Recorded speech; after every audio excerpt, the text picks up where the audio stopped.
Town Lima stations. Don't miss Person, Place, or Thing, weekdays at 9 on Fox Lima.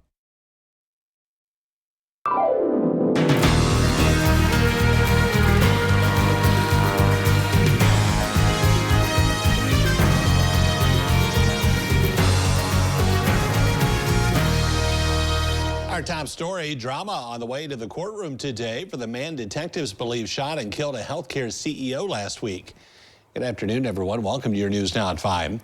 The suspect charged in last week's killing of United Healthcare's CEO shouted and struggled with officers as he arrived in court for a hearing in Pennsylvania.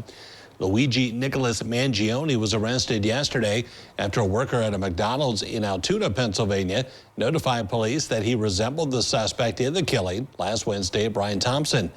While being led into court to be arraigned today, he shouted several things that couldn't be made out, but also referred to an insult to the intelligence of the American people.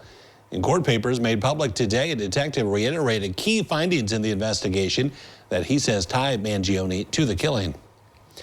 Prosecutors are trying to preserve President-elect Donald Trump's hush money conviction as he returns to office. They're suggesting various ways to halt the criminal case. One is the idea of borrowing a procedure some courts use when defendants die. In court papers made public today, the Manhattan District Attorney's Office proposed an array of options for keeping the historic conviction on the books. The proposals include freezing the case until Trump's out of office or agreeing that any future sentence would not include jail time. Another idea, closing the case with a notation that acknowledges his conviction but says that he was never sentenced and that his appeal was not resolved because of presidential immunity. State Fire Marshal's investigators have an update on a house explosion in Van Wert County from last week. Officials tell us that explosion originated in the attached garage of the home on Wolfcale Road, southwest of Convoy, around 5 in the morning on December 4th. They've not determined an exact cause, but they're not ruling out a propane gas leak as a possibility. The explosion blew the west and north walls of the garage about 100 feet. The explosion started a fire in the rest of the house. One person taken to the hospital. Another resident and 2 dogs were not hurt. That investigation continues. Well, it's been a mild afternoon, but wintry weather looks to be on the way. Chief Meteorologist Adam Musson has a first check of the forecast. Hi, Adam.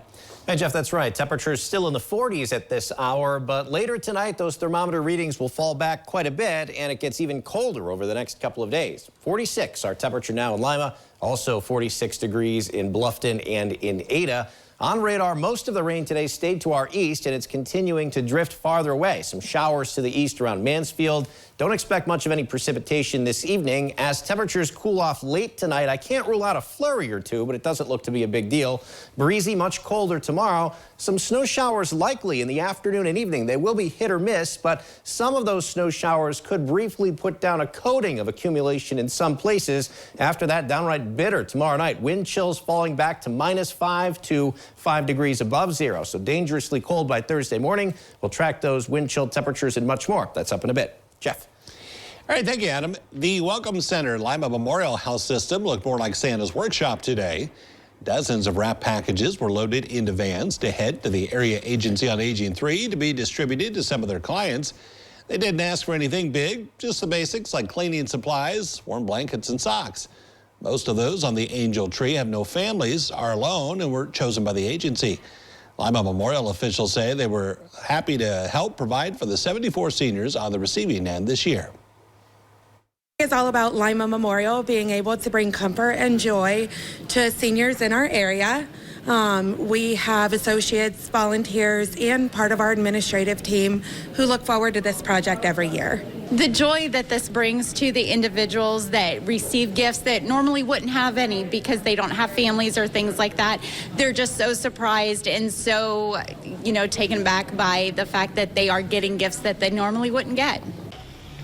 This is the 15th year that Lima Memorial Health System has participated in the Senior Angel Tree Project.